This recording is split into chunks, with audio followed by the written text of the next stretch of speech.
I made that bet before I knew you, Lainey. Before I really knew me.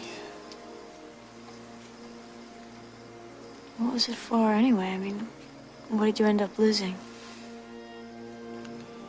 My best friend. She taught me a lot. Before her, I thought we had to have all the answers right now.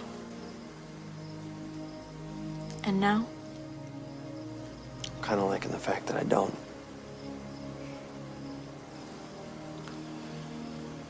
So, can I have the last dance? No.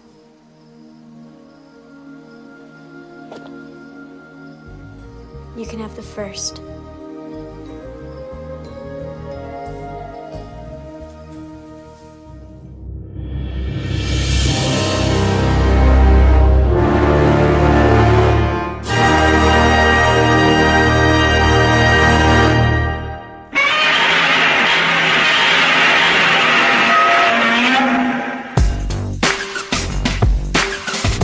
What's up, guys? It is another episode of Filmageddon. I'm Ryan, and I'm known to watch a film or two. Yep. Is this the point where I intro myself? No, man. This is where I introduce you. With me, as always, is my good buddy and professional film critic, Mr. Cole Clay. What is up, dog? Film critics today. Fresh off the Oscars. We're going to talk about that. You can read Cole's reviews at freshfiction.tv. And, of course, check out our website, filmageddon.com. We are on Facebook, facebook.com/filmageddoncast, twitter.com/filmageddoncast. And we are very excited tonight. Our very first guest host with us, Miss Susan Kamyab. How are you doing? I'm good. How are you guys? We are fantastic. Swell. I'm disgruntled. Thanks for joining us for our very first voyage here. Well, thanks for having me. Let's see. Susan, you are an entertainment reporter at Irving Community Television, correct?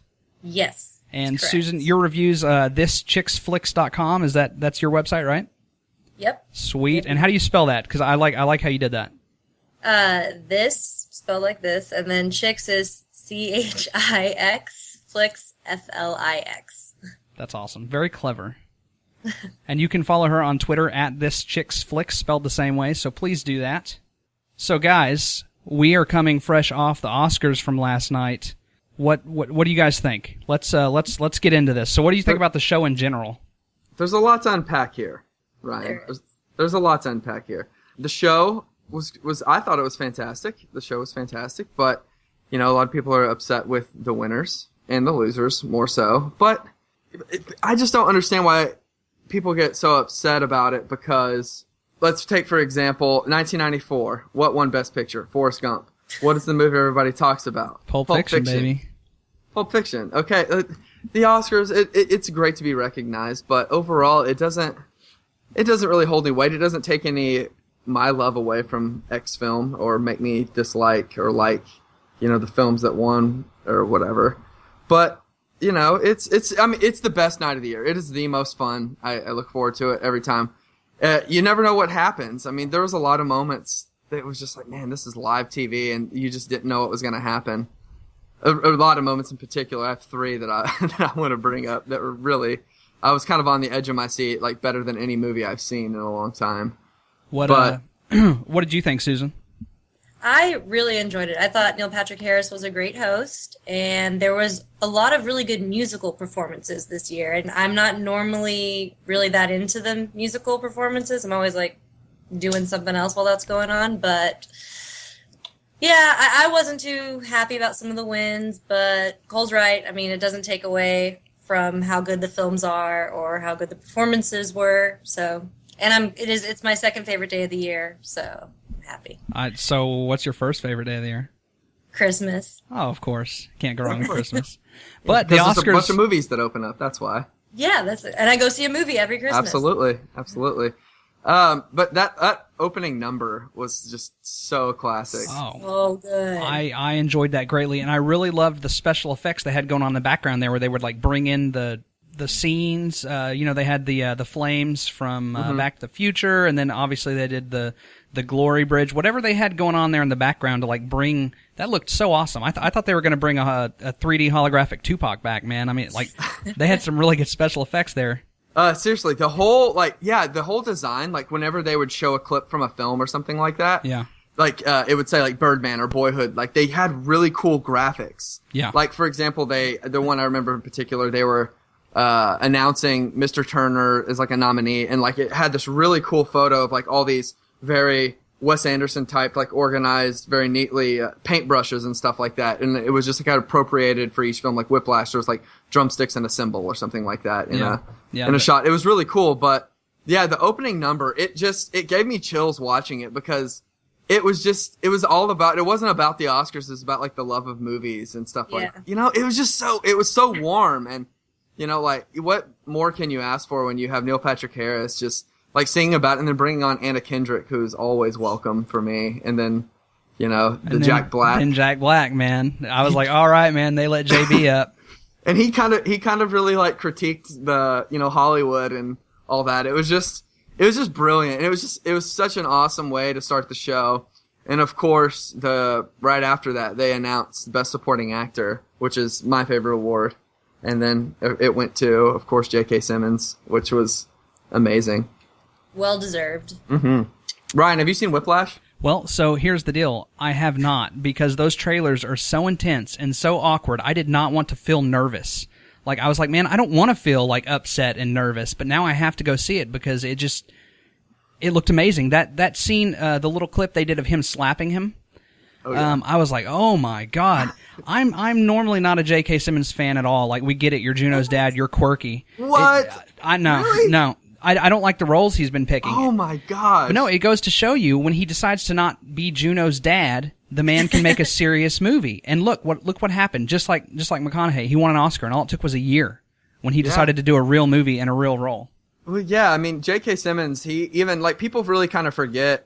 Yeah, he is all those roles, and he's J. Jonah Jameson with Spider-Man and whatnot. But he was in this show on HBO called Oz, where he played a white supremacist. Yes, he was fantastic in that. Oh my gosh. Terrifying. And he really brings out a lot of that in this role. And it's weird because you never really hate his character in a way. It's every thing just kind of seems like it's tactful and purposeful. And man, you have to see it, man. You have to see that movie. So, you really do. Susan, you mentioned you like the musical numbers. So which, I mean, obviously the Glory one stuck out for you, is it right? Yeah, that one too. But actually, I really love Lady Gaga's tribute to Sound of Music. That was fantastic.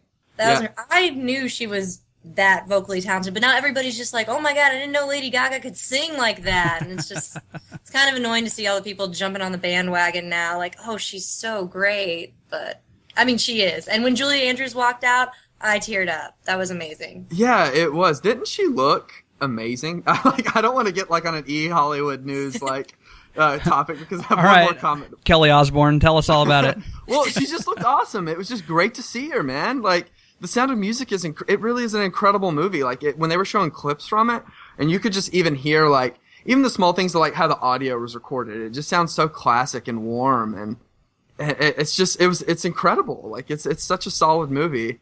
And it's just a tribute that I didn't even see coming. And it was perfect. It was so good. What so Susan, anything else beyond the awards, anything else about the show stand out to you? Anything you liked, disliked? I thought there were some awkward moments with, like, I feel like there were some off jokes, I guess, with Neil Patrick Harris, but I mean, it didn't bother me because there was a lot of funny jokes. Like, I really loved it when he called, I don't know, and it's getting controversy now about the joke with the lady with the balls on her dress. And he was like, oh, you didn't see that part? No, I had a 30-minute gap where I didn't see it. Like, I didn't see the Lego and Will Arnett and Batman, but anyway. Well, that was funny. Because I was thinking that dress was ridiculous, and he was just like, I love that dress. It takes a lot of balls to wear that dress. And that was hilarious to me. Yeah, I agree. I felt that the whole man on the street thing with him, it was working like 60% of the time, and then the other 40% of the time, I just kind of had this nervous pit in my stomach. The same reason I didn't want to watch Whiplash. Well, people got upset when he made a comment about treason, about Edward Snowden or something. Like he used a pun. Yeah, and I thought that was hilarious. Like he clearly wasn't like subscribing to any type of ideology. He was just kind of making a goof. And people were just kind of thinking, like, just because, they were trying to say how Edward Snowden is just like this martyr, pioneer, whistleblower guy, which, he is in that movie. Citizen 4 is, oh my God, it's amazing. But, and people got upset about it. And I was just like, well, dude, get over it. Like, this is a goof. So you always get upset over something. Oh, yeah. Yeah, everyone's always going to find a reason to complain. So I was really put off by Patricia Arquette's speech. Not because of the subject matter, but because of her platform. I thought that was very tacky. And it opened up a conversation with me and my girlfriend. She's like, well, what if the documentarians get up and talk about Snowden, which they did. Well, I think that's fine, because the subject matter of your movie is about what you're there for. So, like, I'm going to give them a pass for that. But if you just go out of left field and just talk about whatever, like, I that feels tacky to me. What do you guys think? Go ahead. I'm processing that still. I honestly don't have much of an opinion about it. Like, I was not one of those people that was like shaking my fist in the air and like, oh yeah, but I also wasn't like upset by it. I was pretty neutral. I was just like, whatever. I always think like you have that time to say whatever you want. And you know what? If this was your chance to say that she cares about that, then go for it, I guess. Yeah, I think so too. That's how I felt about it. It wasn't anything I expected, and it made a lot of people happy and made a lot of people empowered and stuff. So I mean, it was good. It's kind of like when Graham Moore won for Imitation Game, but that movie was kind of about that. Yeah. I thought that was really empowering. Well, the Snowden people. I liked his speech. I did too. The Snowden people got up and talked about freedom. Fine, it covers that. When they won Best Song for Glory, I mean, obviously you're going to talk about the struggle there, and like, okay, I get it. This is what you're here for. This is what it's about. It's the subject matter. I just, man, this is going to sound kind of mean, but like, when Patricia Arquette got up, I was like, I don't care what you have to say about that. You're an actor. I want you to act. Which, by the way, you did a great job in Boyhood, and I like you for that. And you actually did a great job in Boardwalk Empire. But I just think, like, dance, monkey, dance. I'm paying you to act. I'm not paying you. Like, I don't give you my money for your opinion. But then part of me goes back, and I'm like, our actors, obviously they're more worldly than us, right? Because they have the money to travel. So absolutely. Maybe their opinion is more valid than everyone else's. I'm very mixed. I'm very conflicted on that. Well, yeah, I get what you're saying. You're just kind of thinking like, who are you to say? But at the same time, I mean, she's a woman that's in her late 40s, and she's been in entertainment for almost 30 years now. She's more cosmopolitan than you or I. Or, She's definitely more cosmopolitan. I mean, and she comes from a showbiz family, and she probably has had to face a lot of adversity with that. Especially like coming up in the 80s, like these roles were not available for like women to play. For like Reese Witherspoon's role. Well, I get it. And once again, I'm not talking about her cause. I'm just talking about the way she chose to put it on display. You just thought it was just not the time or the place. Right. Thank everybody who helped you and talk about the movie, and like that's what we're here for tonight. Yeah, I get it. She's probably, here's the deal though. Think about this. Like Boyhood premiered over a year ago, so she's been on the Boyhood circuit for a year because that movie has not lost any steam. It came out in like July, and then ever since then, it's still in theaters, like to this day. Right. So she's given this. She's told Richard Linklater thank you. She's told Ethan Hawke thank you. She's talked about the commitment and whatnot. So maybe this just was kind of her platform to just like, what, this is the biggest stage. I'm just gonna do it for this one. But that was the only Oscar that Boyhood took home that night. That's shocking to me. That is shocking. So sad. I think it's very sad. Second saddest thing I think of the evening. Okay, well let's get into it. Let's talk wins and losses. Okay. Cole, do you wanna get us started there? Birdman. Yeah. Okay. I love Boyhood. Okay. I love it. I don't love it as much as a lot of other people do. I still think it is an incredible movie. But Richard Linklater's best movie still is Dazed and Confused for me. But it just kind of, I was just kind of so blue in the face about hearing about it and talking about how wonderful it is. I've just wrestled with it, give me a few years away from this, because that's all we've been hearing for the past years, how this is the best film and how it's so impactful and whatnot. And so, like I get it, but it doesn't take away from the importance. Boyhood is a movie people are going to be talking about, and I really think people will talk about Birdman as well. in the grand scope of things for the film conversation. But, it doesn't detract anything, but this was, kind of Linklater's outlet to, finally, get some Cinema Academy recognition. Because, I mean, if you look at the feat of that film, it just, and what it took and all the risk he had to take, there was even like a thing there was like a written clause that if Richard Linklater dies over the course of when Boyhood's being filmed, Ethan Hawke's going to take over directorial duties. So I mean, it just took a lot of commitment, even though they only filmed for a week every year. It's kind of a bummer that didn't get recognized. But Birdman, man, it's pretty awesome. I've never seen anything like that, and that movie took me a lot of time to warm up to. What do you think, Susan? I've only seen Birdman once, so I haven't had a chance to maybe get like a second viewing and change my mind, but I didn't love Birdman as much as everyone else did. I did like the performances.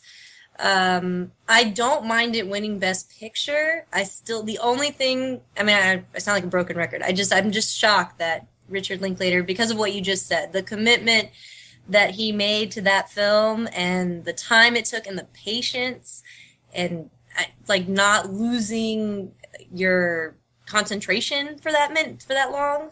I don't know. I can't get over him not getting director.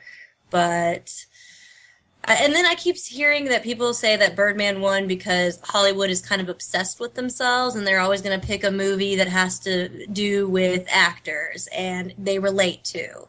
And I would have honestly just liked for something completely random to win, like Whiplash or Grand Budapest Hotel. I was really, really hoping that would happen. Yeah, that would have been cool. You're totally right. What's funny with Birdman is that Birdman is like an indictment on, like critics and criticism and stuff like that. But all these critics, it has like a 95% on Rotten Tomatoes or something like that.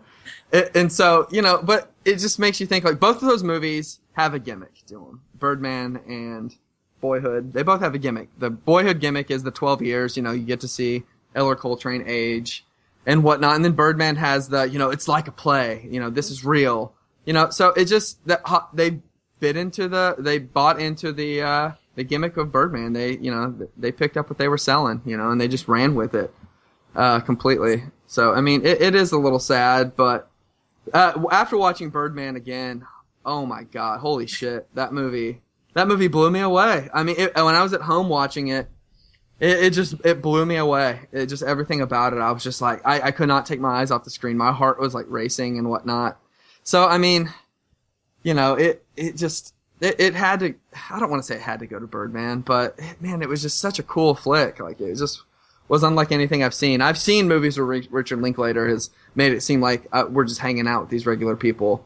I've seen that before. I've just never seen anything quite like Birdman with just Michael Keaton just going off the rails, like wrestling with Edward Norton in underwear, and just this, just completely absurd. It was just an absurd movie that somehow just completely worked, Other than what we're talking about, everything else in terms of the big awards was completely predictable. Yeah.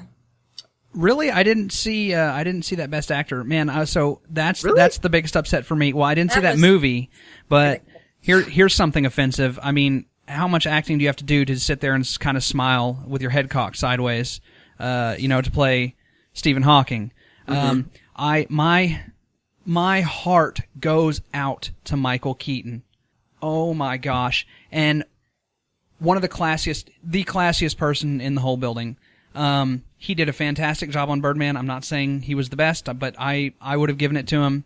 And man, to be able to get up there at the very, very end and say, hey, I'm just grateful to be here. Don't worry about it. This is so much fun.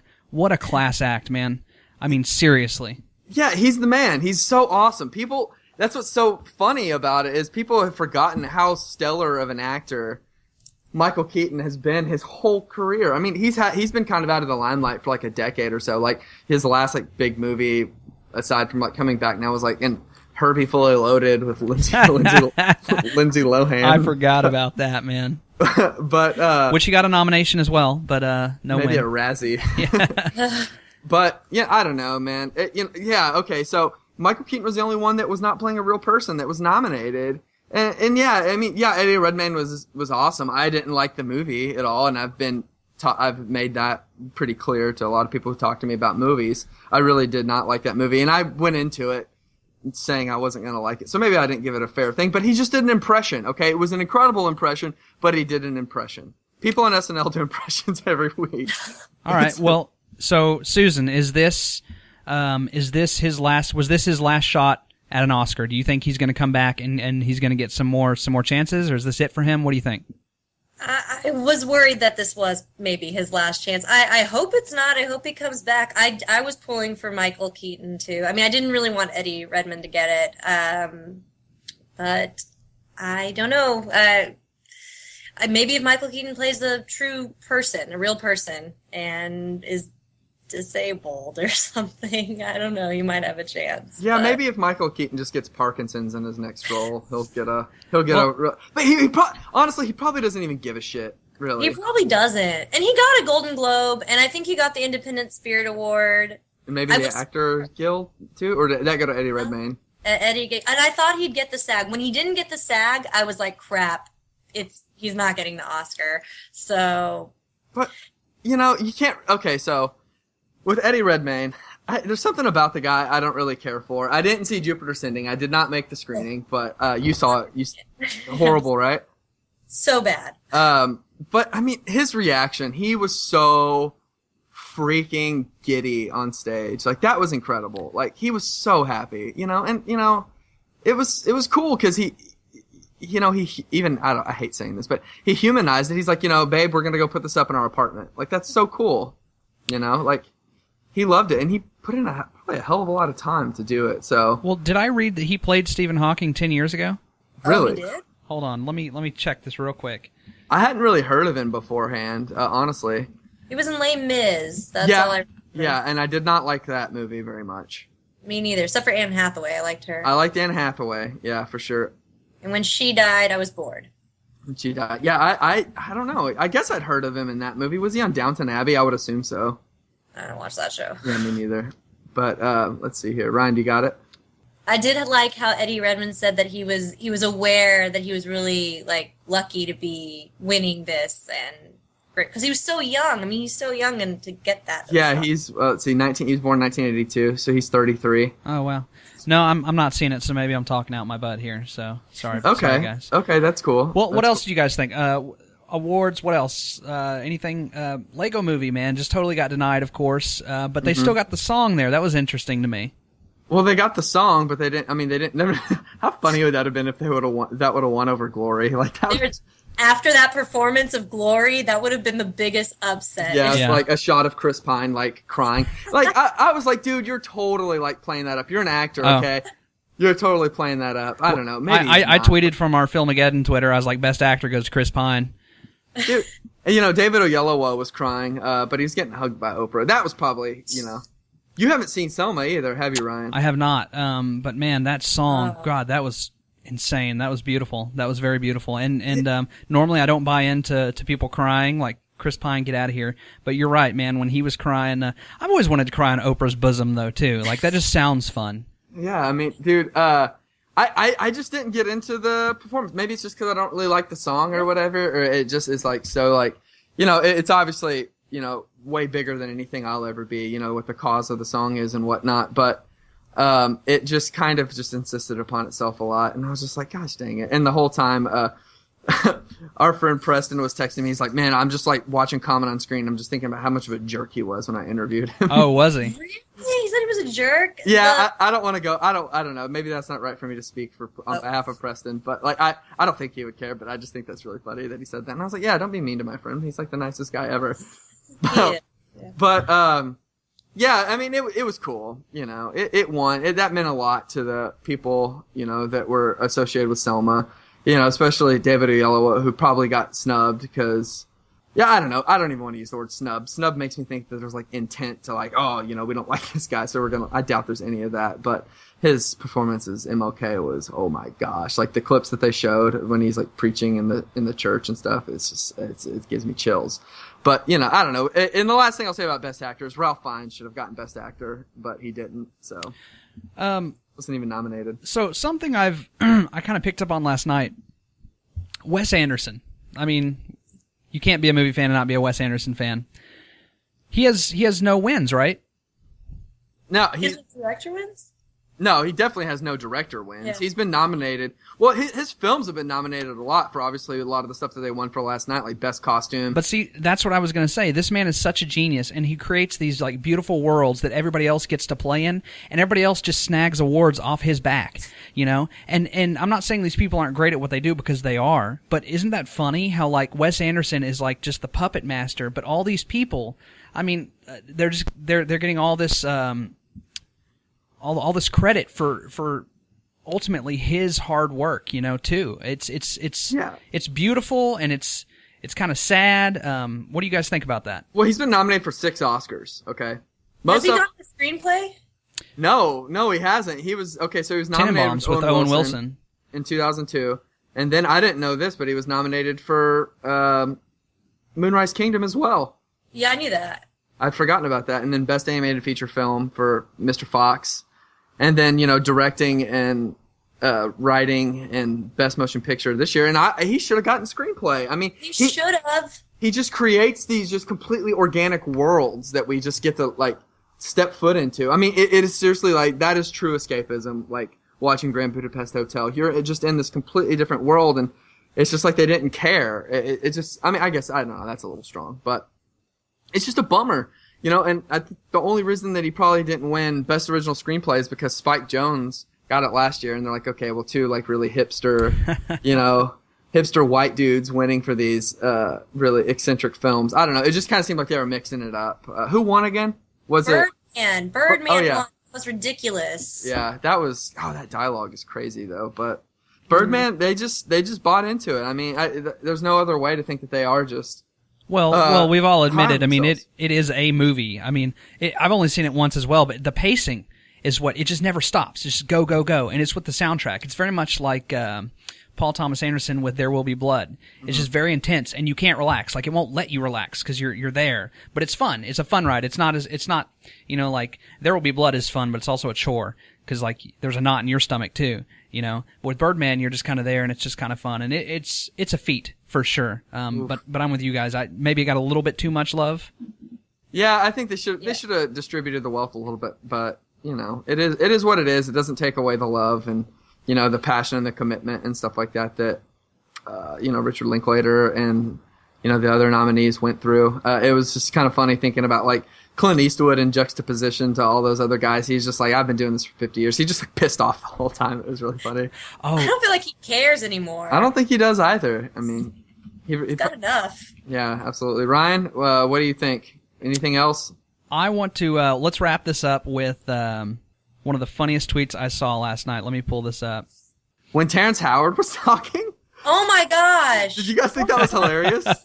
I thought he would be talking about Selma, but he was talking about Whiplash and The Imitation Game. He was just like, oh man, Whiplash, like, you guys don't even know this movie. He's like, man, I was blown away. And then he started talking about The Imitation Game, and I was like, man, you must really have liked that movie, man. Like, he was so into it. That was incredible.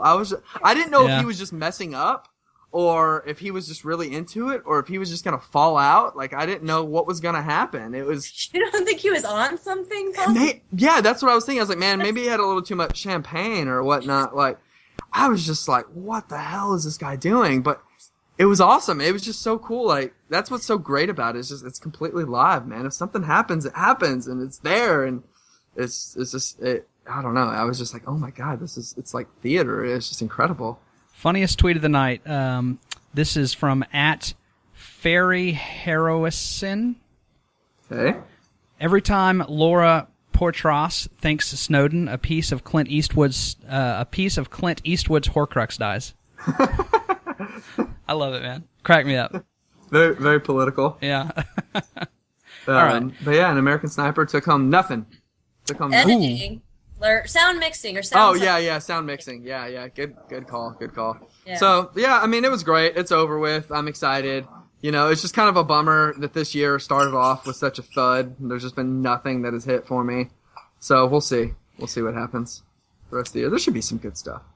I'm excited. I haven't been to the movies in like 2 months. What? Well, Wow. the little independent movie theater is up north where I just moved 40 minutes from. So I can't do that. And then there's just been nothing I've wanted to see since like Christmas. So I didn't like it, but you should go see Kingsman. well, You gotta see Kingsman. I don't know what's wrong with Cole, but Kingsman is so it's the way to go. This weekend I've got tickets to a screening of It Follows with the director at the Draft House. So Dude, really? yeah, so I'm gonna go do that. I'm very excited about that. Oh man, I saw Susan. You haven't seen It Follows yet, have you? No, I hate that you've seen it so many times. Yeah, I've seen it twice, and I interviewed the director Ryan. So you should go talk. Don't talk to him. I'm gonna tell him Cole said sup. No, but dude, he's really cool. It's a really cool film, man. You gotta just do some live tweeting. Yeah, for sure. Cole, you had a really great idea. I thought this was great for the show. These movies they're also just deep and dramatic, and we've just had to pour our soul into them. So we thought we'd lighten it up a little bit for this episode. What's the plan for this episode, Cole? Rom-coms. Rom-coms, baby. We love them. We hate them. We love to talk about them. So I know my friend Susan here is a big rom-com fan, so I figured we could have a really cool conversation about rom-coms. So would you like me just to go ahead and get into my spiel about what kind of rom-coms we picked? Fire it up, man. Okay. So when people think about romantic comedies, you think about boy meets girl, meet cute. There's a few obstacles in the way, not a lot going on. Cute guy, cute girl. They have really high profile jobs doing whatever. It's very cookie cutter. But romantic comedies, they do have a rich history. Okay, guys? They do. So when you think about it, back in the day, like the 50s, 60s, classic Hollywood, there was a filmmaker named Billy Wilder who made a lot of really, really good romantic comedies, like The Apartment, pretty dark movie, really cynical, but also really funny. Some Like It Hot, 7 Year Itch. So these movies, they weren't always classified, as just this crap that has been pouring out in the theaters. More so, I mean, we really don't see a lot of rom-coms in theaters now, though. I think we do. I just think they're different now. They're different because They're not noticed. They're like, they come in theaters for 1 week and go away. Well, Right. I think the genre has greatly expanded, and now we have all these subgenres of rom-com. yeah, for sure. I mean, the ones that we kind of grew up with, like the McConaughey and Meg Ryan kind of movies. Those are kind of done. Like they're not going to draw in $100 million at the box office anymore. So studios really don't make them. It's more so like the indies, the indie studios that make them and do them really differently. I mean, I could just go on and on about 500 Days of Summer. I mean, that movie completely turned the whole genre on its heels. It's incredible. And, you forget about even, in the 70s and 80s with the films like Woody Allen. I mean, Annie Hall won Best Picture, so they're not entirely crap, but we wanted to, we're going to talk about some ones that more so, they're going to venture onto the, what people would think of as like your typical rom-com. Would you guys agree with that? We all picked pretty standard stuff. Yeah, we just kind of picked one, and we made sure that we each watched at least those three. So Who wants to start us Susan, off? Susan, Yeah, go ahead and Susan, start get us yours. off. What did you pick? I picked She's All That. Ooh. Yes. As a kid, I love that movie. Rewatching it, though, I don't know if it's because I hadn't seen it in like 5 years, and I'm a film critic now, so I watch a lot more movies than I did. If I had seen it for the first time now, it would have gotten a bad review from me. Really? Okay. I think so.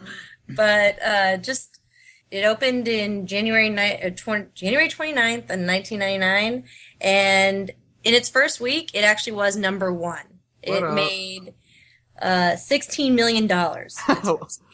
Well, I mean, that's crazy. It was a January movie, but this movie was pretty damn popular when we were growing up. Extremely popular. What's the song that they do the dance to? I mean, that song was on the radio all day long. Kiss Me? Oh, Well, no. check me out now. Yeah. Oh, yeah. The Funk yeah. Your Brother. Fatboy Slim, the Rockefeller Skate. Yeah. Yeah. Those two songs alone were on the radio, for a year, for a good year. They probably still are. But, Yeah. I mean, you had Freddie Prinze Jr. coming off of, I Still Know What You Did Last Summer. No, I Know What You Did Last Summer, right? Yeah. Yeah, and he did I Still Know. I would consider Freddie Prinze Jr., if the 90s had a Brat Pack, he would definitely be in it. Like, he was hot in the 90s for these teen comedies, or romantic comedies. Yeah, he was awesome. He was in, he was in Scooby Doo as well. He had a bunch of other ones that were like less successful, like he did Down to You with Julia Stiles, which wasn't as Boys and Girls with Jason Biggs, and oh gosh, I forgot her name, the woman from Meet Joe Black. And but yeah, he writes for WWE now, which is really funny. That He's like is a writer. amazing. But that movie, it's kind of funny because you look at Rachel Lee Cook. And she's like this beautiful girl, but they just put glasses on her, and you're like, okay. There's nothing wrong with her. She is, and Not Another Teen Movie makes fun of it, and maybe that's because after you watch that movie and then you see She's All That, you see how spot on they are with that spoof. It's like she wears glasses and a ponytail and paint on her overalls. Yeah. That movie's really funny too. It's really funny. And what did you think about Matthew Lillard? Oh, dude, I'm Matthew Lillard all the way. I love the energy again and again and again and again. Like, give it to me. Did you guys see Fat Kid Rules the World a few years back? Yeah, I saw it. No. His directorial debut. I enjoyed it. It wasn't great, but I'm a huge Matthew Lillard fan, so you're never going to hear me say anything wrong about him. You also have Paul Walker with him. Yes. Paul Walker, he's always kind of played a douche, right? Like, he's always good at that. Yeah, he was a douche in this movie. He what did he try to do? He ended up trying to sleep with Lainey at the end of the movie. Yeah. Well, yeah, he was apparently, which was so random. If you really think about it, he's like, well, now I'm just gonna go and try to and they kind of allude that he's gonna be forceful with her. He's like, oh, I bought this. I'm gonna rape you, Lainey. So she better put out. Yeah, they really did do that, but. Yeah, I didn't even think about that. That is really dark. That's dark, and her friend was hiding in the bathroom, and it's ridiculous the way how dramatic and how long it would take for her friend to get to. He has to first go to Freddie Prinze Jr.'s sister, who's Anna Paquin, and then they go to Freddie Prinze Jr. And then they're like, "You got to go to the hotel and get him," and it's just so ridiculous how they drag out the drama that could be solved in 1 minute. Well, it seems like I think he did get very forceful with her because at the end she pulls out her pepper spray or whatever and is like, I had to use this, right? It's like a sound horn. It's a sound horn, and he's still deaf by graduation. He can't hear properly. And that was his just punishment in the eyes of that movie. Yeah. It's like, what? No, dude, you're a really creep. You're a horrible dude. You should be in jail, sir. But he should. Matthew Lillard, he brought it. He brought it. That dance scene at that party, it's so... Okay, this movie is bad, but I really struggle with, still, holding on to it. I still own a DVD copy of it, and of course it's on Netflix now for anybody else who wants to check it out. It's on Netflix, right? Yeah, it is. It's awesome, though. It just brings me back, man. The comment... God, we could probably do an entire podcast just talking about the, teen comedies of, the late 90s. Oh my gosh, I love them. You would just eat it up with a spoon, but... the movie, it doesn't hold up. It is of its time. But it didn't really try to have any commentary. Even a movie that you and I saw recently, The Duff, that wasn't a great movie. But it still tried to say something. And this movie, it doesn't try to say anything for Lainey. And that's a drag. Yeah. That's such a drag. No, this movie was a cash grab all the way. I feel. The one cliche I cannot forgive this movie for, I can't. I'm never going to forgive it, is Freddie Prinze Jr.'s dad. There was no context for him ever being a douche. He was just a dad, and then all of a sudden, well, what about you, Dad? You're always pissed off all the time. Where did that come from? You just inserted that because that's a cliche rom-com teenage angst thing. I'm never going to forgive that. Yeah, why are you hiding these college applications, son? Yeah, what about you? The big conflict was the fact that he didn't want to go to Dartmouth. Yeah, I don't want to be like you, okay? It's what? Oh my gosh, dude! Anybody would kill to go to Dartmouth. It's gosh, I had to grasp straws just to get into community college. It's and you're talking about Dartmouth? Are you kidding me, man? It's a joke. It is a joke, but it's fun. I just think it was just kind of, it followed it. This is kind of funny. Followed in the steps of Birdman. It was just completely ignorant and had no clue that it was just ignorant to the fact that it was just an incredibly dumb movie. But should we really let it pass for that? It doesn't have any character development from most rom-coms actually have slight, like you said, the dad thing was so forced. It was so random. It's they just added it to maybe give Freddie Prinze Jr.'s character more depth, maybe. But it was okay, so I guess you have problems with your dad. He seemed like a nice guy, but I guess not. So... And then it doesn't really get resolved either. They bring it up, but I assume he's going to go to art school with Lainey. When did you like art? Like, Oh, it's because he crushed it on that hacky sack. Yeah. That hacky sack routine with I think that's Alexis Arquette in there, Patricia Arquette's like brother, like doing the hacky sack thing. Because he goes to that and he thinks that just because he's like, listen to like, expressionistic art now that he's like somehow nuanced. It's just ridiculous. It's like, no, that gives you no nuance. You're still a jock soccer player guy, and that's okay. But don't try to sell us like you're. Like, oh, look, he's gonna be with Lainey now. So he's a real changed guy. There's nothing there that it's like proved the fact that no reason that we would even believe that he would even be remotely successful at art school. no, exactly. I feel like, I don't know. It's just, and you brought up Duff, and I feel like Duff, at least, there was character development, in my opinion, at least with the two leads. Whereas, and I can see why they have chemistry. Even going back, as a kid, I guess I thought that Rachel Lee Cook and Freddie Prinze Jr. had chemistry, and I believed them. This time around, I was kind of just like, I don't know. I think I'd assume they were still friends after this movie was over. I don't even know if I believe that they'd get together. Yeah, that's a good point. Yeah, you wouldn't even really think about them kind of like imagine, you couldn't really picture him just being like, oh God, Lainey, like I have to kiss you right now. You look so good. I mean, whatever. It's just like, if anything, she should have ended up with her friend who worked at the falafel shop with her or whatever. He ends up with Anna Paquin. Oh yeah, he does end up with Anna Paquin. Oh, Anna Paquin. I couldn't get into her in this movie either. I just she's not known for being the best actress anyways. But yeah. I liked her in 25th Hour though. You guys remember that one? Oh, I've never seen that movie, but I've wanted to. Ed Norton, the Spike Lee joint. Yeah. Okay, so yes or no? I'm gonna give this one a no. I gotta say no too, but I'm gonna have an addendum on there, the fact that it does still hold a special place in my heart because I was 12 years old. Yeah, sure. And I loved it, it's good stuff, but at the same time, yeah, no. Susan? Yeah, it's the same thing for me. When I was in elementary school, I could not wait. The trailers gave me chills because I couldn't, and probably due to the music, which was the Kiss Me, but no, I don't think people, if you're watching it for the first time now, I'm pretty sure you're going to think it's a terrible movie. And it has a 38% on Rotten Tomato, which is fair. But Gene Siskel gave it a favorable review, if that helps. Wow. Interesting. I'm curious how he connected to that movie. Lots of critics said it was a feel-good film. It got mixed reviews, but it was the feel-good factor, I guess. But okay. Well, I guess, nothing about, creepily going in a girl's hotel room is feel good to me. But I guess that's all in the eye of the beholder. All right. There are better teen comedies for that time that are just, they still hold up. 10 Things I Hate About You. Oh my goodness! Holds up. What a Big great time. movie, man. Can't hardly wait. Can't hardly wait. Oh my god, you're right. I mean, there's no excuse. I agree. You can't let She's All That off with a pass if you have similar movies that just bring it time and time again next to them.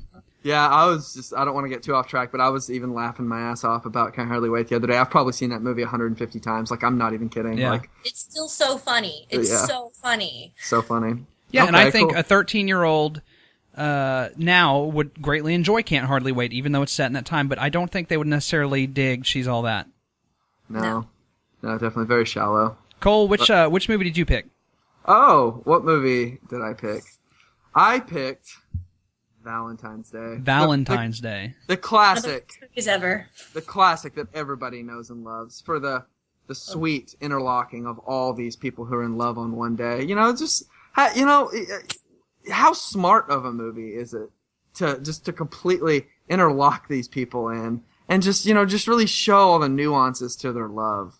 And, directed by the great Gary Marshall. The great Gary Marshall. He's directed The Other Sister. New Year's Eve, the sequel to Valentine's Day. Oh, did he? He did New Year's Eve. Yeah, he did New Year's Eve. Okay, Come let's on, drop buddy. the stick. This movie is horrible, okay?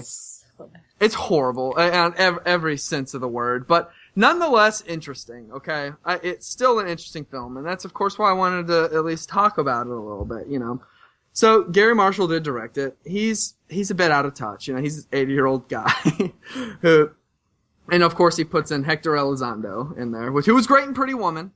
That is a really solid movie.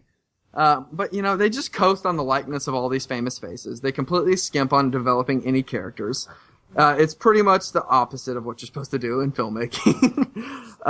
You know, there's so much to this movie that just is not good. So it starts off, you got Ashton Kutcher. Everybody loves Ashton Kutcher, right?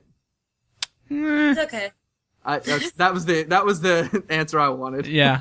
You got Jessica Alba. She's a bombshell who her acting never really took off, you know, and so he's proposing to her, you know, and it's him giving this voiceover. If you listen to the trailer, which I'm pretty sure we're going to play, you know, prefacing this conversation, he's like, Valentine's Day, the day everybody loves, the day that everybody can fall in love together, and blah, blah, blah, blah, and it's ridiculous. So it goes to his plotline. He's this guy who owns a flower business, and, you know, Valentine's Day is his busy year, and then they go off on their random storyline. Then you got Bradley Cooper and Julia Roberts, which probably, if it was to be the best, it is the best one. I agree. Yeah, it is the best. You know, and just, you know, even like what Julia Roberts says to him about like observing him, you know, that actually is a really good plot line on both of them. Now that I think about it, you know, I guess spoilers don't matter. You find out that Bradley Cooper's gay with the quarterback played by Eric Dane, you know, because we follow him a lot. And, you know, they had just broken up, and you never know why they're both frustrated, you know. And you see Julia Roberts, she's going home, but she's going home to her son, you know, and who's throughout the whole movie, who's an absurd character. I do not like this character, but Julia Roberts and Bradley Cooper, very good on that. That would actually have been an awesome, just like short film with better dialogue, you know. Yeah. Good stuff on that. And then you get Anne Hathaway and Topher Grace. My notes are, in parentheses, who gives a fuck? So since we're PG-13, that's the one F-bomb for the podcast. It was ridiculous. Her big complaint was the fact she's doing this because she has $100K in student loans. Join the club, Anne Hathaway. Yeah, but she had a poetry degree. She had a poetry degree. Okay, you know what? If I'm dating you, I'm not going to break up with you because you're a phone sex worker. Like, I'm going to call you because of that. Like, I'm going to break up with you because you have $100K and you have a poetry degree. Like, you're not an engineer. You're a poet. Yeah, why did you need right. It's ridiculous. You know, and Topher Grace, I think is always pretty underwhelming. Does his thing. He's whatever. And then you got the two most popular Taylors on the planet. Taylor Swift and Taylor Lautner in a horrible, oh man, there's another one I want to bring up. Were they dating at the time, right? Yes. They were dating in real life? Yeah. They were dating. They dated because of that movie. What? They called him T-Square. Oh gosh, it's horrible. That's some good pop sugar for everybody. Yeah. Horrible, you know, and she carries around this bear the whole movie, and it's pointless to even really go into. It's kind of funny because I was watching it, and Kristen Shaw from Flight of the Conchords and Bob's Burgers pops up as like a teacher on like a soccer field, and I was like, oh man, she's awesome. Like, what the heck is she doing here? And then, oh, boom, she's gone. Okay, see you later. And I'm like, you just kind of wasted somebody who actually could have been funny and quirky rather than, you know, just coasting on the face of Taylor Swift. It doesn't matter that she's a terrible actress. She's Taylor Swift. She can, you know, so whatever. And then, you know, there's the other, I think the last one I can remember that really even made an impact on me was Emma Roberts and the boy they were wanting to lose their virginity to each other, and he's like singing a song naked in her room, and her mom walks in or something like that. Yeah. That didn't handle that, you know, life experience that people deal with very well either. It was just very strange and just didn't really make a lot of sense. And it's, you know, that was before Emma Roberts kind of actually like showed like her acting chops, like she was really good, and it's kind of a funny story in Palo Alto. But it was just, oh man, it was just the movie. It's hard to really nail down the movie. Like, we're kind of jumping around because the movie itself was just all over the place. Sure. It just didn't, it took the whole, you know, like, you know, the interlocking stories of like, you know, like a movie like 23 Grams or Babel or something like that, and just took it and just put it in the rom-com, and it just did not translate well. But, you know, Love Actually did it well. Love Actually nailed it, and I thought She's Just Not That Into You did a great job with this formula. That's a good movie. Yeah, that is a good movie. Have you guys seen Paris Jetamé? Oh yeah, one of my favorites. It's just like this, but it's perfect, and it just talks more about love. But it's the same deal. It's just story, but it's not interlocking. It's just little shorts. That is an incredible movie. New York, I Love You wasn't as good. Oh no, that was I didn't like that one at all. What do you think, Susan? Talk to us about Valentine's Day a little bit. I did not like that movie at all. Honestly, once Taylor Swift appeared on, like, she opened her mouth, and I could not. I was so uncomfortable. She was so bad, but all of the storylines were terrible except for the Bradley Cooper and Julia Roberts one. And then, like, with Ashton Kutcher, there was the storyline with Jennifer Garner, was with Patrick Dempsey. Oh yeah. And there's that. I mean, it's another terrible storyline. But one thing I can never stand in a romantic comedy is when they forcefully put a couple together. And I feel like Ashton Kutcher gets dumped by. Oh, sorry, spoiler alert or whatever. But who cares? It's a 5-year-old movie. he gets dumped by Jessica Alba, and then Jennifer Garner is like the other woman to Patrick Dempsey. But like they could have been. Ashton Kutcher and Jennifer Garner could have still just been best friends, but once again, it's like that, putting them together in the end like that seemed so random and forced that it drives me nuts. I don't like that. Yeah, they do the whole cliche scene where he runs through the airport. Ugh. Oh, yeah, the airport scene. Okay, do you guys remember this airport scene clearly? Yeah, I watched this movie 2 days ago. Okay, so I remember seeing this movie in theaters, and I hadn't seen it since, okay, so I saw it in theaters and remember sitting there with me and my buddy, my roommate, went and saw it. So it was like 2 guys going to see this movie and whatever. And I remember laughing at this scene because it was so out of place. So Ashton Kutcher, he's trying to get through the TSA and his shoes are waiting to go through and he was like, oh God, he couldn't wait to go through. So he runs through and it cuts to a shot of a mentally handicapped and physically handicapped woman. And then it cuts back to Ashton Kutcher, and you're like, okay, that was kind of obligatory, and just... No, she's like, there he goes, or something like that. Wait, it cuts to that, and then it cuts back to Ashton Kutcher, and then she says, I mean, she's not, I don't want to be, like, insensitive, but she's not qualified to be on screen, really. She says, he left his shoes in a very absurd, or not absurd, in a very just strange voice, and it's just kind of like, were they making fun of this mentally handicapped person? But I Googled and found out that's Gary Marshall's granddaughter. Oh. Gary Marshall also directed the hit The Other Sister about a mentally handicapped person. So anyway, I just found that scene, it sticks out, and there was no context for it. Yeah, it made it uber absurd, right? It took an already absurd movie and just like, now what have we done? We jumped the shark. Yeah, absolutely. So I don't really have much else to say about Valentine's Day, other than the fact that I did make it through the whole thing. I made it through. I did it. Did we all 3 watch the entire thing? Yeah, for sure. Yeah. Sad to say I've seen it like 3 times. Yeah, I think this is my 2nd or 3rd time to see it as well. How did you guys see it? Like, how did you watch it? And I watched it in theaters with one of my best friends who's a guy, and that was another reason why we were both like, that's so stupid that the 2 friends had to be together. Ryan, are you at liberty to say the method how you just saw this movie? I rented it on Plex. Okay, you rented it on Plex. I owned a dusty Blu-ray copy of it. I don't know why I had it on Blu-ray, but I did. Wow. Dedication, man, because you probably got that when it was like $30. Maybe so. Gosh, anyway. You guys, one of you touched on, well, you both did the forced relationships.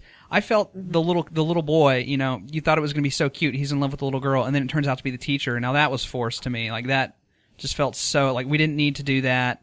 I did enjoy the Bradley Cooper scene, but the only thing I liked about that, it was purely that he gave her the limo. He gave her the ride at the end. Mm-hmm. That's what I thought was so sweet.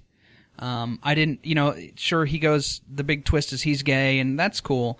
And then she's going to go see her son and that's cool. And those were like some twists that you didn't expect. But the only time this movie really made me feel was when he's like, you know what? Take my car. That was just very sweet to me. And like my heart did go out. And it's just cause it's a friendship thing. Cause he's gay. I did enjoy that. But yeah, I think that was about it, man. I think you guys have said pretty much everything that I was ever going to say. About this movie, which is, not much. So we can close the book on Valentine's Day, possibly for the rest of our lives. Yeah, you need to go trade in your Blu-ray, my friend. Yeah, maybe I'll swap it out for New Year's Eve. I haven't seen that one. That one's better. Not much better, but better. It's got Bon Jovi, I think. I was not aware. Not in it, so that's Okay. better. I was not aware that the same director did both of those, and I definitely rank both of those in the bottom of the pile of those. I enjoy those movies. I mean, what's wrong with getting a whole bunch of star power on, to like, it's fun, I get it. but don't be lazy about it, right? It's a gimmick. It's a full gimmick. Yeah, Yeah. because we have seen that it has been done well with those two films that we talked about briefly earlier. So the movie I picked came out in 2001. I got this movie. I remember, man, Susan, I don't know about you. Me and Cole have been collecting DVDs for a long time. And I remember I went over to my mom's house, and she had just like this pile of 10 chick flick DVDs. I was like, well, forget this. She never watches movies anyways. I'm going to just take these home and add it to my collection. And I did. I didn't care that they were chick flicks. And I ran across this movie, and I greatly enjoyed this one. 2001, James Mangold directed this movie. He's done Copland, Girl Interrupted. He's done some real good movies. Yeah, he did do those too. Walk the Line. Walk the Line. More recently, he did The Wolverine, which is the only Wolverine movie I really kind of like. This movie is Kate and Leopold. And I enjoy this movie greatly. I think it does a lot of things smart. This movie has Hugh Jackman, Meg Ryan is in it, Liev Schreiber, who I'm just quietly a big fan of, right? Oh, yeah. Big And time. Brecken Meyer. Who does not love Brecken Meyer, particularly if you're our age, right? Absolutely. Breckenmeyer. Absolutely. What I think is smart about Kate and Leopold, the story is basically Liev Schreiber plays this goofy ex-boyfriend to Meg Ryan, which is out of his element. I think he typically doesn't play these types of roles. Typically, he's more serious, right? Yeah, I guess so. So he somehow figures out how to go back in time, and when he does this, he goes back to like 1798 or something like that. And there's Hugh Jackman, and he's a duke, which is every woman's dream to marry a duke, I assume. And then Liev Schreiber brings Hugh Jackman back to modern day, which I guess was 2001 back then. And the whole story is now about Hugh Jackman is from 2 centuries ago, and he's going to fall in love with Meg Ryan. It's very stock from that point. But I think it's very smart that this movie is a time travel movie because, first of all, it's telling you it really doesn't take itself too seriously. Everybody's kind of goofy. But this allows a rom-com to be both a period piece, which chicks love that, I assume. It's probably a sexist comment I'm making there. But it also allows it to be a modern rom-com. I mean, I have not seen it in a while, but I do remember watching it and loving it. I can't say much else about that, but it was a good film. I didn't have a problem with it at all. This movie, Ryan, I will agree with you. It is good. It's really good. Mm-hmm. It's really good. It plays with time travel, okay? Like, what romantic comedy would do that? Like, I don't know. It's just kind of different, but it's just really a testament to see, like, look at who the filmmaker is, okay? This guy's good. He's a good filmmaker. He made a good movie. He really did. Aside from, I think Meg Ryan is not a good actress in any way, Really? shape. I do You not don't like, think so? no, I do not like her. I watched a few Meg Ryan movies after, in preparation for the podcast, and I just was not a fan of her work. They could have gotten, I like the idea of Meg Ryan, and they use that well in this movie, but she's a shell of a character. She's like dating, she's got this good guy on the side, Bradley She's a modern Whitford. businesswoman. Yeah, I think, is she a writer or is she an ad exec? I can't remember what it was. She's like an ad exec, Yeah, she's an ad exec because that's why they try to exploit Hugh Jackman. Yeah, it's on that 2001, so she's addicted to her Palm Pilot and/or BlackBerry. Yeah. But she's playing pretty much the exact same role she did in Sleepless in Seattle. She's got the sure thing. In that movie it was Bill Pullman, and in this one it's Bradley Whitford.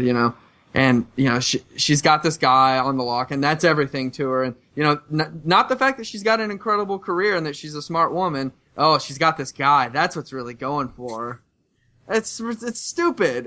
That's so stupid, and that's a bummer that maybe the writer or James Mangold just didn't handle the female perspective that well, because the male characters in the movie are really strong, and that's what's kind of a bummer with this. They could have made made that a lot funnier, a lot better. I don't know. And even a movie like this is a completely different movie, maybe not. Like Enchanted, that movie kind of plays the same thing, and that's a really fun and smart movie, a really fun movie. Well, her big thing was everyone's always let her down, and she's always had to carry the burden. You know, that was her big thing in this movie, and you don't think that really played out very well. I tend to agree.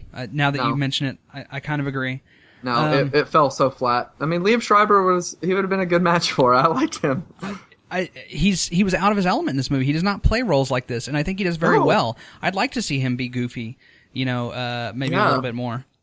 Yeah, definitely, man. And it's funny because, like, Hugh Jackman's the Duke of whatever, and he falls back in time, and, Breckin Meyer's this, like, struggling actor, and Breckin Meyer just, like, completely gravitates towards his character, and, like, asks him for tips and stuff like that, and they kind of have a buddy-buddy relationship that's kind of forged out of nothing that, like, really works, really strong, and Hugh Jackman, of course, he's incredible. He's so stellar in all his scenes and whatnot. It's solid, man. It's definitely it didn't. I don't think it was a very popular film. It wasn't. I don't think it. Let's see the box office on it. I'm pretty sure it came out in Christmas of 2001, which is really crowded. As we talked about earlier, but it was before Hugh Jackman was Hugh Jackman, though. Like he had just had one X-Men movie under his belt. This was right around X-Men, right? Or right after? Yeah, and Hugh Jackman's good in rom-coms, man. He did Someone Like You with Ashley Judd. I liked that movie at the time. I did, anyways. Yeah, I haven't seen it in a long time, but I did like it too. With Kate and Leopold, man, they at least tried to do something. It may not have succeeded on all fronts, but they tried. And did you have a good time watching it again, Ryan? Because I had a blast. My girlfriend greatly enjoyed these movies we had to watch. She hated the puffy chair so much, though, that I think she would watch just anything now. One comment that was brought up was, how come Hugh Jackman's not flipping shit more? He's from the 1800s, and now he's in the modern day. And I was like, no, that's a testament to his... Maybe it's a coincidence or not. I think it was built in. He's a gentleman. Plus, back then, man, people could handle their crap. Like, Hugh Jackman's not going to freak out because he's a gentleman. That's this whole movie. Like, he's just going to make do quietly because that's what men do back then. Man, I had a great time. Hugh Jackman brought it. I agree with you, Meg Ryan. There's not a lot for her to do. You also made the comment, this is right at the beginning of her getting very plasticky. Yeah, this was definitely, like, if you see her now, I guess she hasn't been in a film in a long time, but the last one one I really noticed it was in The Land of Women. I think that was in like 2007 with Adam Brody. I definitely saw the lip injections were starting to peak out here at but I mean, what are you supposed to do, man? Like, you've based your whole career on just doing these stock, like, well, some stock, some not so much rom-coms. Like, this is you, man. This is what you got. She's been good in a handful of movies. Like, You've Got Mail is a good movie, way better, I think, than Sleepless in Seattle. And same with and When Harry Met Sally is also really solid romantic comedy. Yeah. So super solid. One thing that's kind of interesting is James Mangold directed Hugh Jackman in The Wolverine, which is a few years old, but Hugh Jackman and Liev Schreiber were together in X-Men Origins Wolverine, which is horrible. Yes. It's weird. It's kind of an incestuous, weird little thing there. Yeah, no, definitely. I kind of forgot about Liev Schreiber being in that movie. Man, I really... And I think I saw on IMDb that James Mangold is actually looking at possibly doing the next Wolverine movie as well. Interesting. So that will be interesting. I don't know, I don't know know how well you guys follow the comic book stuff. But we'll be getting into that, I guess, the next month or two when the summer fires up. Oh yeah, we'll do like a comic book episode. But one last scene I want to talk about that I really liked a lot from Kate and Leopold. I really liked the scene where he's taking that dog out to use the bathroom and the dog poops, and then Viola Davis shows up as the cop. And she's like and just like her and him, like they're both just like, it's funny because they're both just incredible actors and nobody knew who Viola Davis was at the time. And she just like sells this role of this cop and he's just like being this like smart ass. I will not pick that up. How dare you? Yeah. Yeah. And she gives him a ticket. I don't know. I like that scene. It was fun, man. This movie had fun and it knew what it was. And it's solid, man. It's solid. I like it. There's a good scene in that movie that I can't remember exactly. Breckin Meyer like freaks out to like distract or something. He starts just like banging his head to like distract and let someone escape or what? Am I thinking right? Yeah, I think you're right. When they're trying to send her back in time in the end. Yeah, that's what it is. There's a guy I miss. That part cracking me up. I need to see him in a movie or two in the next few years. Nothing big. Just I need a little sprinkling of Breckenmeyer. Yeah, his hit role in Franklin and Bash just got canceled. Yeah. I did like the twist at the end, though. If anything about this movie is going to be serious, it was this part where they're looking at the pictures of Leopold at the dance where he's supposed to pick his bride, and all of a sudden you see Meg Ryan's character in the background, which meant she traveled back in time and she's the one he picks. And if anything's going to be corny about this movie as far as rom-com goes, it's going to be this little plot twist. But I bought into it. Maybe I was just having some. Maybe I was ovulating so much by that time that I was just in it. But I thought that was pretty cool, and I thought it worked pretty well. I thought they did it well, and it added a little bit of drama and seriousness there at the very end. Yeah, absolutely. Yeah, man, it's an overall successful romantic comedy. I would like to do an epilogue to rom-coms. Dude, epilogue us. Okay, so obviously 500 Days of Summer, that's my favorite. That movie just blew my mind. I would be completely regretting not bringing that up. That movie to me just has spoke to me in my early 20s more than any movie ever had. It just, I connected with it just on every aspect. I just think it's just incredible, and it's a damn shame that Mark Webb has directed 2 horrible Spider-Man movies after that. Let's see, what other movies did I love? Sleepless in Seattle, completely overrated, not a good movie. It's on Netflix. If anybody wants to refute that. What Women Want, the second highest grossing romantic comedy. Awesome. Beautiful awesome. movie, man. Love that movie. So good. Knocked Up, obviously. Awesome. Made Seth Rogen a star. Let's talk about Knocked Up, because I think this is what the modern day rom-com is. It's Absolutely. These Judd Apatow. They're typically pretty raunchy, but I mean, it gives something for the guys. It gives something for the girls. These movies, they kind of deliver to everybody, do they not? Yeah, they do. Yeah. Except we your saw grandma. This movie together. We saw this movie together, Ryan. Yeah, we did. We held hands.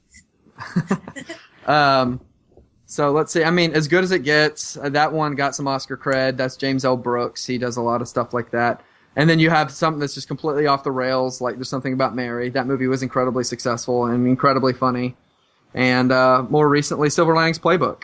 That movie is absolutely incredible as well. So, I mean, they can work, They definitely can, And let's see, who else? What other filmmakers? Nancy Meyers, she directed What Women Want. She's an awesome romantic comedy director. She also did The Holiday. Love that film. Oh, The Holiday's good. Oh, man, love it. Which, I was a big fan. Yeah, and I don't know. It's, of course, I could go on and on about Woody Allen, but this isn't the time or the place because you guys would be sitting here looking at your watch, twiddling your thumbs. His are a little bit deeper. They're yeah. Yeah. Susan, any particular that you like or don't like? Well, he touched on 500 Days of Summer is definitely one of my favorite movies of all time. And I think after a film like that, you start to, or at least I start to want more movies that dig deeper. I think that's what it is. The successful romantic comedies now are the indies that actually dig into relationships and love and stuff like that, instead of just the generic romantic comedy. But I do love Never Been Kissed, Silver Linings Playbook. I can't think of everything off the top of my head, but I do want to say that I think now romantic comedies have gotten so lazy that it's literally just switching up the actors, the obstacles, and the setting. Blended is the perfect example of that. I don't think any thought besides, hey, let's do this in Africa, went into that movie. And it's such a shame because The Wedding Singer is such a beautiful movie. And that's a great one. And just it's insulting to that movie. You want to recapture that lighting, I get it, but let's not be lazy about it. Because you're doing a disservice to that movie. Yeah. Oh man, that is a solid movie. Dude, that movie is so solid. It's not even funny because you still get the weirdness and the quirkiness of Sandler, but you get a real story and there is chemistry between those two. Yeah, it hurts my feelings that they keep trying this. Can I please just love The Wedding Singer? Can we just leave it at that? Dude, man, yeah, wow, that would have been an awesome movie to review. That would have been really fun. That is by far one of my favorite rom-coms. Yeah, I agree. Man, it's one of the best ones. I'm gonna have to check my inventory. I'm gonna have to see if I own that. I hope I do. I think that might wrap it up for this episode. What? I think that might be it, man. So I'd like to thank everybody for listening. Susan, thank you so much for joining us. It's been a delight. Thank you. Thanks for having me. You can check out Susan, thischicksflix.com. We'll put a link on filmageddon.com. And, of course, follow her on Twitter at thischicksflix. Cole, where can we hear and see you and all that fun stuff? You can find me on rollingstone.com. You can find me on time.com. You'll see me on VH1 and MTV 5 days a week. No, okay, I'll just go back to my real credentials. Freshfiction.tv, where all my reviews and interviews are. I'm going to be covering South by Southwest coming up in March, so I'm going to be giving a pretty sweet rundown of that film festival. And let's see. Well, this episode will be coming out. I'm not sure when. This episode is going to come out like this Wednesday. Oh, this Wednesday. Yeah, I'm okay. going to start just throwing them out. Okay, cool. Well, I'm going to be reviewing Focus. I'm going to see The Best Exotic Marigold Hotel 2. You are? Yeah, I'm going to see that tomorrow. And what else am I seeing? Oh, I'm seeing Cinderella on on Thursday. So, I mean, we'll see. I don't really have high hopes for what's coming up on my reviews and stuff like that. But, that's where my work is going down at. I like it. And, of course, hey, our show, filmageddon.com. Follow us on Twitter at FilmageddonCast, and we're on Facebook, facebook.com/FilmageddonCast. This is Ryan for Filmageddon saying, keep on watching, because they ain't going to watch themselves. No, that's not a good one. Let's redo that. Dude, that's a good one. No, we never have a good sign-off.